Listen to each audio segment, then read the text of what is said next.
칠곡은 한국사에서 매우 중요한 곳입니다. 해서 이곳에 오게 됐고요.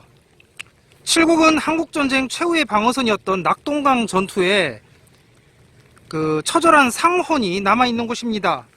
그리고 임진왜란 때는 왜군에 맞선 곳입니다.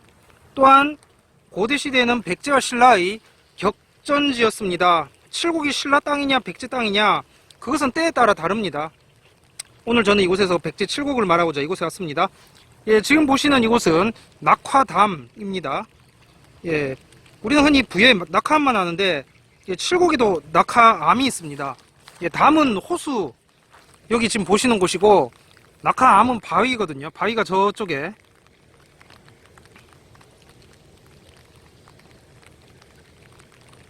예, 낙화암이 되겠습니다. 예, 이곳은 이곳 칠곡은 의자왕 당시에 그 백제 땅으로 낙동강 이서지역이었습니다. 예, 호수담, 낙하담이 있고 그리고 바위는 암, 낙하암이 되겠습니다. 낙하암 아래로 그 낙하암의 유래로는 임진왜란 당시 마을 여인들이 미치광이 외병들로부터 정절을 지키기 위해서 꽃잎처럼 몸을 던졌다고 해서 낙화암입니다. 예, 이곳은 임진왜란 당시 왜군의 침공을 피해서 부녀자들이 몸을 던져 자결한 곳이고요. 특히 광주이씨 이시목의 부인인 곽씨가 만삭의 따님과 정교를 지키고자 자결한 곳으로 나라에서는 정렬을 내려 그 숭고한 뜻을 기린 곳입니다. 낙화담이라는 연못은 이름만으로도 백제 멸망의 한을 담은 낙화암을 연상하게 합니다. 짐작하신 분도 있겠습니다만 낙화담에 얽힌 이야기도 낙화암 전설과 비슷합니다. 임진왜란 때 마을 여인들이 이곳으로 피해 있다가 외병들에게 발각되자 차라리 스스로 목숨을 버릴지언정 외병들의 손에 더럽혀지지는 않겠다는 충혈에서 몸을 던져 죽어간 절벽으로 훗날 사람들이 아름다운 여인의 꽃들이 진 바위라고 해서 낙화암이라고 했습니다. 한국과 일본의 앙숙은 오래됐는데요. 견훤이 후백제 세우니까 일본이 발끈해서 이제 본인들이 진정한 백제다 라고 한 데서도 알 수 있고요. 그리고 일본석이 문제가 있습니다. 예, 니혼쇼키는 한마디로 말해서 창작물입니다. 한국도 일본도 단일 민족이 아닌데 천황이라뇨. 예, 일본이라뇨. 어떤 이는 이제 그 남일본과 북일본으로 갈라놓은 지도를 그려 띄워놓은 거를 예, 봤는데 한국도 하나가 아니고 예, 일본도 하나가 아닙니다. 무령왕이 외국에 조공했다는 것은 전혀 상식에 맞지 않는 일이고 예, 이 점에 관해서 상세하게 논한다는 것은 지면 낭비, 예, 지면 낭비일 뿐입니다. 조공 운운하는 것은 북끝의 창작입니다. 무령왕릉에는 외계 유물이 출토되지 않았습니다. 그리고 외계 백제의 관료가 아니고요. 제외 백제의 관료입니다. 예, 외에 거주하는 백제 관료. 천황이라는 왕호가 성립한 것은 8세기입니다. 외라고 적고, 외놈 그러잖아요. 외라고 적고 야마토로 훈독한 것은 8세기 독법입니다. 일본 서기는 8세기 용어로 꾸며낸 창작 소설입니다. 그리고 현재본, 예, 이 일본 서기 현존본은 외란 이후 것으로 상대할 가치가 더더욱 없습니다. 예, 내용 문제 외에도 그 현존본 대결에서도 일본 서기가 삼국사기에 밀린다는 겁니다. 애초에 창작 소설인데다가 현존본 문제에서도 밀린다는 겁니다. 그러므로 더 이상 상대할 이유가 없습니다. 단지 먼저 만들었었다라고 개기는 거지 내용이나 현존본 문제에서 일본 서기는 삼국사기에 밀립니다. 예, 물론 그 일본 서기의 일말이 진실이 있을 수도 있습니다. 하지만 그것이 전체를 덮을 수는 없고요. 18세기 초까지만 해도 일본은 한국에 밀렸습니다. 에도막부 시대인데요. 조선과 통신사 교류하던 때를 시작으로 해서 1000년입니다. 예, 18세기부터 28세기까지가 되겠습니다. 예, 스테포, 유태깔뱅이 되겠습니다. 메이지 유신은 그 이후에 나온 것입니다. 인류 동조론이 이때 탄생했죠. 그전엔 중국 질서였습니다. 브리티시 이스라엘리즘이 일본에 들어오기 전을 말하는 겁니다. 일본은 인종이 아니라 사상 문제입니다. 한국도 단일 인종이 아니니 일본도 아니어야 되는데 페이크를 썼습니다. 일본식 입장에선 일본석이라고 했으니까 한국은 한국삭이라고 해야 되죠.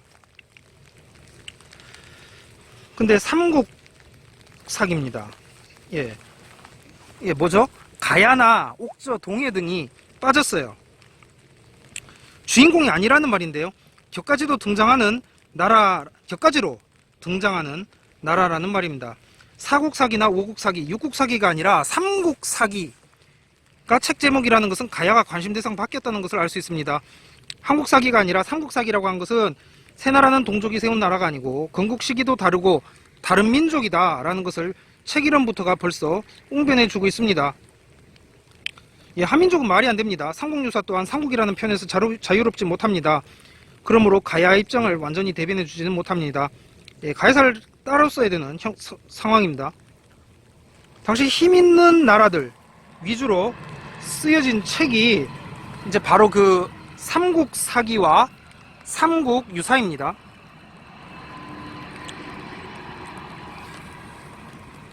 한국사기나 한국유사가 아닌 삼국사기와 삼국유사입니다.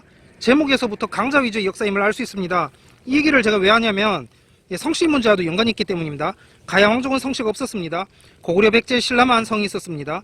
김씨도 그 원조가 신라이지 가야가 아닙니다. 모용씨, 김씨 둘 다 신라에만 해당됩니다. 가야는 신김씨라고 하죠. 아무튼 가야는 고구려나 백제를 뒤엎을 만한 파워를 갖고 있지 않았습니다. 일제 때에는 한국에 일본풍이 인기가 있었죠. 그러나 당시 한국에서 벗어나 고대인이 되어 본다면 열도인이 아닌 고구려 본토인이나 아니면은 그 백제 본토인의 중심 시각으로 본다면 거꾸로 왜가 이 백제의 식민지, 백제의 식민지가 되게 됨을 보게 됩니다.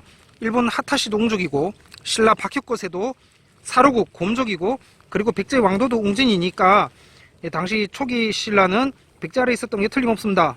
공식적으로 왕이라는 칭호를 사용한 것은 이제 내물게 되죠. 이전의 신라는 백제 영향 아래에 있었다는 말이 되겠습니다. 백제왕 계보는 크게 고이왕에서부터 의자왕까지로 정리됩니다.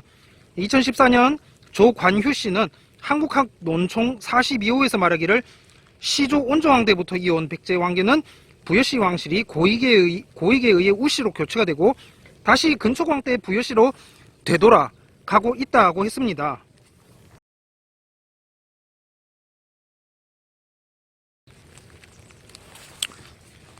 예, 앞서 보시면 우씨가 있고 부여씨가 있는데 계로왕은 다른 말로 근계로왕이라고 하니 계로왕이고 초광은 근초광, 구수왕은 근구수왕, 그리고 비류왕은 비류.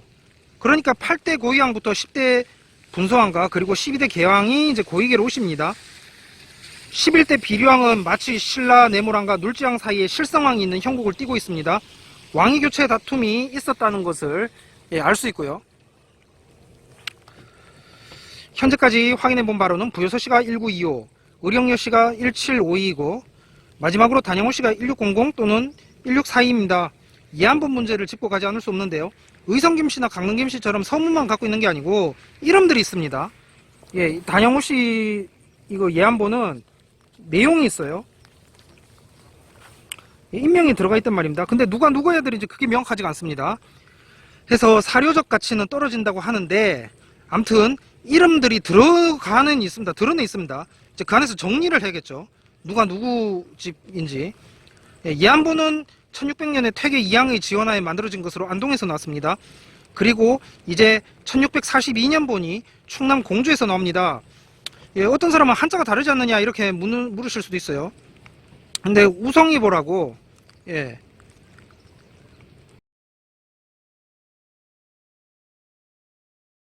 옛날 경기도 수원의 조원동 간무봉 아래 백제 온조왕 사위인 우성이라는 큰 부자가 살고 있었다는 전승설화가 있습니다.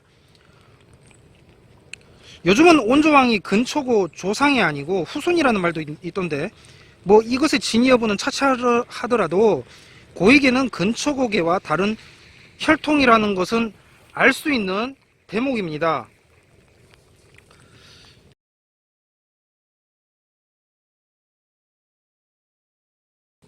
예, 그나저나 고익에는 어디 출신일까요?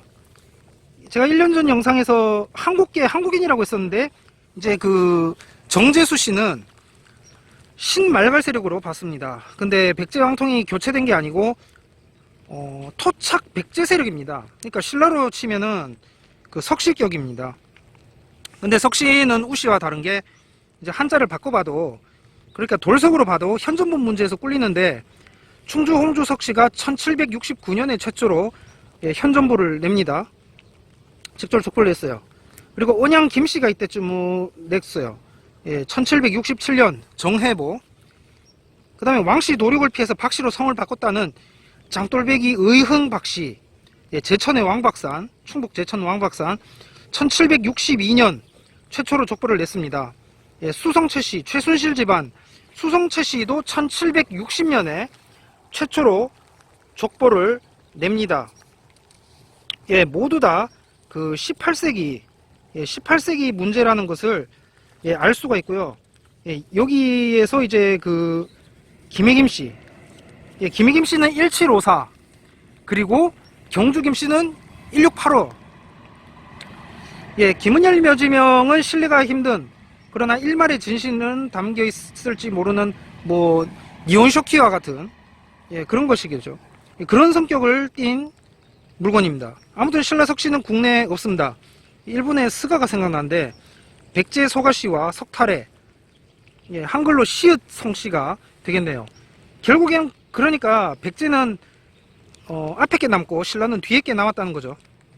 물씨는 사라지고 우씨만 간신히 턱걸이로 살아남고, 신라는 뇌물개가, 뇌물개는 목숨 부지에 강합니다. 뭐 삼국통일 이런 데 관심 없어요. 잠시 한반도 땅에 얹혔다가 100년 뒤 이스라엘 돌아갈 운명입니다. 그때쯤이면 아마 카라이즘 중말기가 되겠네요.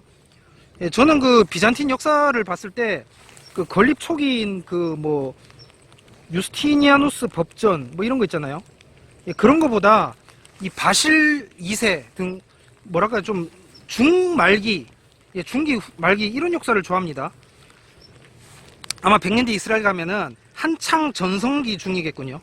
성전 유대교가 강성해지면 강성해질수록 자유민주주의는 죽습니다.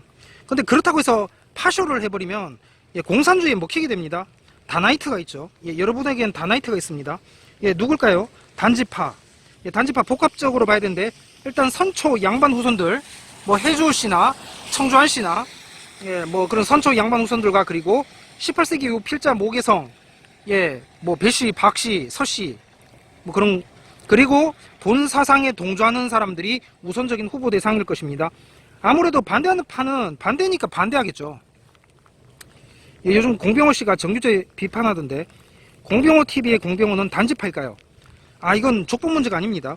공 씨도 개성왕 씨처럼 이제 18세기 그 공자 후손하면서 창원공 씨 18세기 첫 족보 냈죠. 그러니까 그런 문제가 아니라고. 공병호 TV의 공병호 씨는 동조자 측면에서 본 것으로 이제 사상 문제 해석합니다. 그러니까 다양하게 보라는 말이 되겠고요.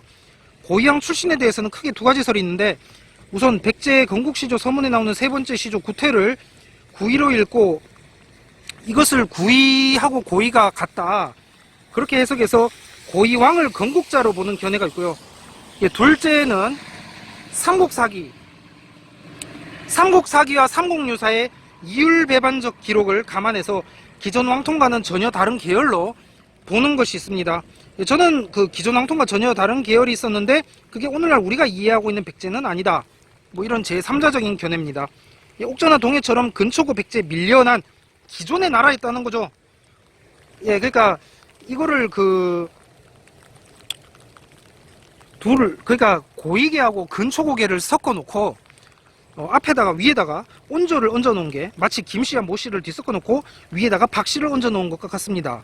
삼국사기 계보 관점에서 그러니까 삼국사기 계보를 분석해 보자면 이제 그렇다는 것입니다. 그 백제 신라는 고구려하고 다르게 하나의 성씨가 1대 왕부터 마지막 왕까지 이어지지 않습니다. 고이계우 씨는 위구태와 후한의 연합을 물리치기 위해서 고구려 태조왕이 동원한 마한 예맥 계열로 저는 이게 보게 되고, 요소지역 대방인들은 그럼 누구냐, 한반도 외는 무엇이냐, 또 단지파 얘기가 나오지 않을 수 없네요. 한반도 대방은 요소지역의 대방에서 비롯된 것입니다. 서울의 그 석천동, 잠실 석천동 고분군을 또 떠올리지 않을 수 없는데요. 뒤에 그 롯데월드 있죠, 탑 그 빌딩. 예, 사무분, 예, 석촌동 사무분이 근처공항으로 그렇게 알고 있죠. 그러고 보니 거긴 안 찍었네요. 예, 뭐 찍어 놓은 게 있나? 예, 그거는 이제 홍산문화에 나오는 돌무지 무덤이 원료로 고구려가 일반화해서 발전시킨 무덤 양식이라고들 합니다. 아무래도 고구려나 백제는 한반도 중심적인 관점을 가질 수밖에 없습니다. 신라박씨도 마찬가지고요. 진씨를 그 고이왕을 옹립한 신말갈의 핵심 씨족으로 보는 견해가 있습니다. 진씨는 신료들 중에서는 최고 권력을 가진 씨족 집단입니다. 예, 백제의 최고 지배층입니다. 하타씨는 신말갈 집단일까요? 예, 미초왕은 그건 뭐죠? 이것들 모두, 이런 질문들 모두 3세기 문제에 해당됩니다. 고구려는 2세기, 백제는 3세기, 그리고 신라는 4세기에 그 두각을 드러내는 것인데요. 예, 백제를 알아야겠죠. 기리영 전투에 대해서 이때 그 참가한 마한의 실체가 무엇이냐 문제에서 고이왕이 주축이 돼서 마한의 신제들과 함께 위에 있던 낭랑과 대방에 대항했다는 견해가 있습니다.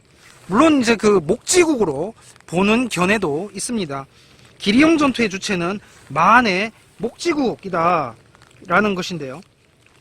기리영 전투 이후 마한의 실체는 모호해지고 영맹 대표에 있던 목지국은 기록에서 사라집니다.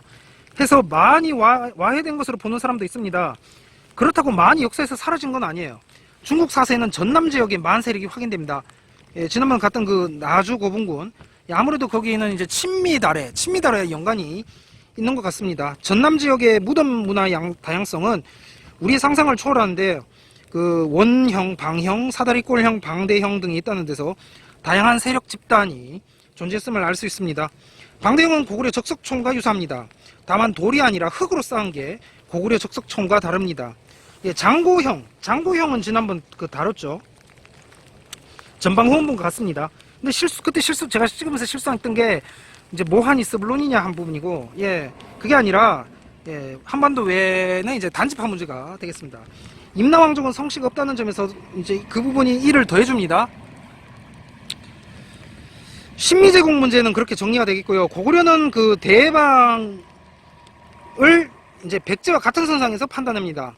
낭랑이 고구려 뜻대로 움직이지 않고 독자 노선을 취하자 아예 멸망시킬 생각으로 백제와 논의를 합니다. 고구려가 백제를 인정한 거냐? 고구려는 백제를 한반도의 한 축으로 인정합니다. 낭랑 분할 시도가 단적인 증거고요. 낭랑이 또 하나의 한국사냐? 라는 문제는 가야가 그러하냐와 같습니다. 혹자는 여기서 가스라 테프트 밀약을 생각하실지도 모르겠습니다만 역사 이래로 이런 일은 비일비재합니다. 예, 반복되는 한 장면이고요. 고구려와 백제 사이에 끼인 낭랑의 서러움이랄까요. 그 삼국 사기 열전에 보면 최치원이 당나라 시중에 올린 글에 고구려와 백제가 전성시에 100만의 강병을 가지고 남으로 5월 지방을 침략하고 북으로 유주, 연, 제, 노 지방을 소란케 하여 중국의 큰 좀이 되었습니다 라고 있습니다. 문득 체리의 낭랑공기 생각이 나네요. 신라 최씨는 무열기 김씨와 연관이 있습니다. 7세기 백제는 무왕과 의장의 시대입니다. 그리고 신라는 여왕의 시대로 곧 무열왕 집권을 앞둔 상태였습니다. 백제는 무열왕 때 문닫습니다. 내물개가 멸망시킨 게 아니고요. 무열개가 멸망시켰습니다. 한강유역은 힘이 없어서 스스로 포기한 겁니다. 마치 영국의 홍콩 포기? 그런 거에 떠올리는 장면인데요. 나제동맹은 백제 배신으로 결렬된 것입니다. 연신 출신으로 감리교 목사가 됐었고, 이제 경기도 문화재 전문위원이자 경희대 교수인 임용환, 잘 아시죠? 임용환 씨는 전쟁의 역사 삼국편에서 당시 나제동맹은 누가 깨든 깨지게 돼 있었다고 말합니다. 그리고 김수태 교수는 백제의 전쟁 152페이지에서 신라가 고구려의 국은이 다하지 않았다고 판단해서 더 이상 자극해 대규모전을 치르려 하는 건 현명하지 않다고 보았다고 하고 있습니다. 진흥왕은 고구려의 흥망은 하늘에 달렸다면서 신라가 고구려의 멸망을 바라지 않고 있음을 백제에게 분명히 표현하고 있다고 했습니다. 이 양심을 품은 백제는 가야와 외까지 동원하여 신라를 불시 공격하기로 하는데요. 이것은 분명히 550년대 이전에 보여준 백제의 대신라 정책과는 크게 다른 것입니다. 기습 공격으로 신라가 입은 피해는 컸고 이로 인해 두 나라는 동맹이고 뭐고 완전히 결단나고 말한데요. 파병 요구는 애시당초 백제의 억지였습니다. 백제 부여시의 이런 배신적 행위에 대한 신라인의 분노는 일본서기 흠명기에 고도 고도, 신라인 고도가 우리나라 법에는 맹세한 것을 어기면 국왕이라 하더라도 마땅히 종의 손에 죽습니다. 이런 발언에서도 나타나고 있습니다. 553년 신라의 한강 차지는 백제가 스스로 포기한 것입니다. 어느 고서에도 당시 전투 기록은 없습니다. 경희대 임용환 교수는 전쟁과 역사 삼국편 116페이지에서 삼국사기 백제편에도 전투가 있었다는 기록은 없다. 특히 일본서기에는 당시 백제 측 사정이 상당히 자세히 서술되어 있는데 이 책에도 백제군이 스스로 한성을 포기했다. 그렇게 되어 있습니다. 여기에는 내물개 신라가 고구려와 동맹을 보였기 때문이라는 주장도 있고 백제가 가야를 차지할 욕심이 무엇보다 컸다라는 주장도 있습니다. 가야와 한강 유역 둘 중 어느 곳에 우선순위를 두는가의 문제로 많은 고민을 했을 것이라고 이제 김수태 백제의 전쟁 160페이지에서는 말을 하고 있습니다. 고구려와의 우산성 전투 때 백제가 군대를 보내지 않아서 신뢰는 깨졌습니다. 내물개는 균형과 견제를 원했을 뿐 공격으로 고구려나 백제를 멸망시키는 것까지는 원하지 않았습니다. 내물개 입장에서는 그 생존이 중요하기 때문에 이제 더 유리한 데와 손을 잡을 것일 뿐인데요. 예, 저 비 오는데도 야망, 야심 뭐 이런 거는 그 무혈계 몫이 되죠. 이제 조갑재 씨가 그런 말 했잖아요. 뭐 박정희와 김유신, 물론 박정희 신라 박씨는 아닙니다만, 뭐 박정희와 김유신, 뭐 박정희와 김유신은 이제 정치적 군인이고 김방경, 이순신은 그냥 복무군인, 복무군인이라고 그 말을 했는데, 아무튼 이곳 칠곡, 7세기 백제와 신라의 전투를 볼 수 있는 곳이기도 합니다. 남성, 여성 말고요. 남성은 이제 의자왕에서 무열왕으로 그 중심이 이동이 됩니다. 그것을 볼 수 있습니다.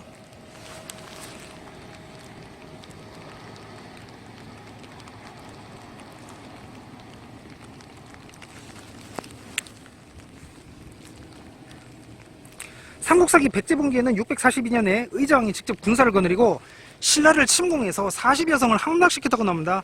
이도학 씨는 1997년 새로 쓰는 백제사에서 40성의 위치를 지금의 88고속도로 주변이라고 봤고, 김병남 씨는 2002년 한국 상고사학부에서 백제 무왕대의 영역 확대와 그 의라는 논문에서 무왕이 624년에 차지한 함양의 속함성 등 6성으로부터 동쪽인 의령, 합천, 거창, 고령, 성산, 칠곡, 구미 등 이 낙동강 이서의 대부분 지역으로 이해하고 있습니다. 그러니까 이곳이 백제 땅이었다는 말인데요. 신밖에는 가고 이제 친위계 시대가 왔어요. 가야는 신라보다 백제와 연관이 깊다는 건데요. MB 보이 윤석열이 이제 인기 있는 이유입니다. 오늘날 경부고속도로는 백제 최전성기를 보여주죠. 서울, 대전, 대구, 부산 모두 백제의 영토였던 적이 있다는 거죠. 알고 보니 칠곡도 백제의 영토였다는 겁니다. 천안, 계산은 이해가 가는데 칠곡마저도 백제 영토였던 적이 있다. 그야말로 다시 낮의 동맹 때로 돌아간 느낌입니다. 의자왕 때 영토는 대단했다. 백제로는 남한을 커버칠 수 있어요. 그 3세기 백제가 다시 이제 온 느낌이랄까? 의자왕. 근데 고구려는 도저히 불가하죠. 고대시대 남한 전역을 차지했던 때는 초창기의 4세기 중반까지 대백제와 그리고 중대 무열왕 때의 대신라, 이렇게 둘뿐입니다. 대백제는 신라를 속국으로 뒀어요. 속국으로 뒀고, 그 다음에 무열왕 신라는 직접 차지를 했죠. 아무튼 둘뿐입니다. 어차피 다 같은 옹족이에요. 박혁거세도 옹족, 하타시도 옹족, 그리고 백제 옹진이죠. 원래 새누리당 자유한국당 시절에는 경상도가 신라였어. 일민주의의 영향을 받던 때로 혈통보다는 사상의 영향을 받던 때입니다. 뭐 남의 집 아버지가 마이 파더인 줄 알던 때죠. 이건 어떤 그 꿍꿍이 흑심이 있어서 그렇게 했다기보다는 이제 순전히 몰라서 발생했던 문제가 되겠습니다. 그 토대 위에서 어쨌든 쌓아놨으니 그걸 다시 뭉개고 하려고 하니까 지금 이제 불처럼이 계속 있는 거죠. 그래서 이제 지식의 증가로 이제 지금은 백제 포지션으로 그 입장이 정리가 됐고요. 민주당은 백제였었는데 지금은 친고구려로 그 입장이 정리가 됐습니다. 뭐 한국민주당하고 미국민주당 다르죠. 이재명이 그 이번 대선은 다시 백제가 집권해야 된다는 식으로 발언했다가 사과하고 취소한 게 그겁니다. 남한은 고구려, 고려가 아니고 백제조선 라인입니다. 신라의 미추무열계 김씨 또한 본디 백제사람에 떠난 데서 이 부분이 정리되어집니다. 예, 순전히 그 몰라서 발생했던 문제들이 지금 이제 정리되어졌어요. 예, 친박 시절 민주당은 백제, 한국당은 신라 그러던 게 이제는 한국당은 고구려,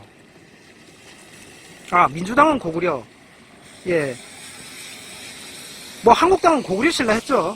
예, 민주당은 뭐 중국 백제, 뭐 그렇게 하다가 이제는 민주당은 그냥 중국 떼버리고, 예, 민주당은 고구려, 중국 떼버리고, 민주당은 고구려, 국민당은 백제, 뭐 그러고 있어요.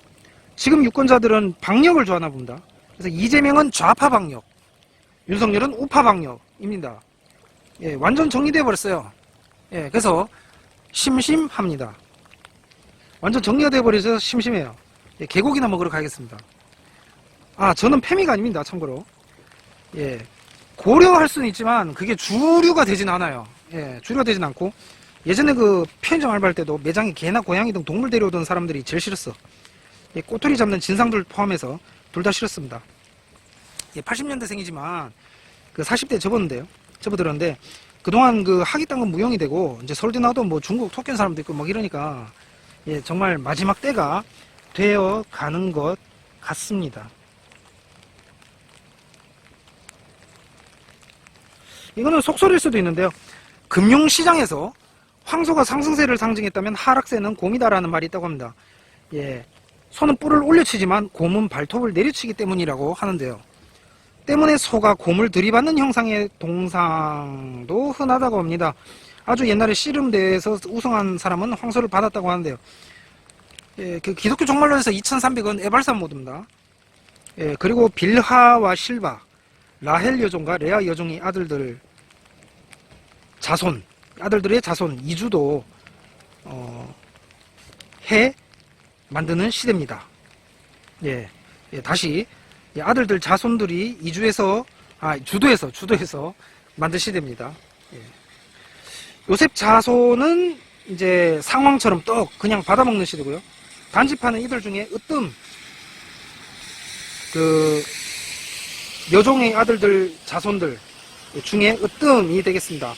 그래서 그 스키타이라고 해서 같은 스키타이가 아니고 이제 기독교 관점에서 레아라엘에서 나온 스키타이가 담보다 상위, 예, 두 스키타이 사상이라고나 할까요? 예, 상세한 건 나중에 다루도록 하겠고 이것으로 마치도록 하겠습니다. 감사합니다.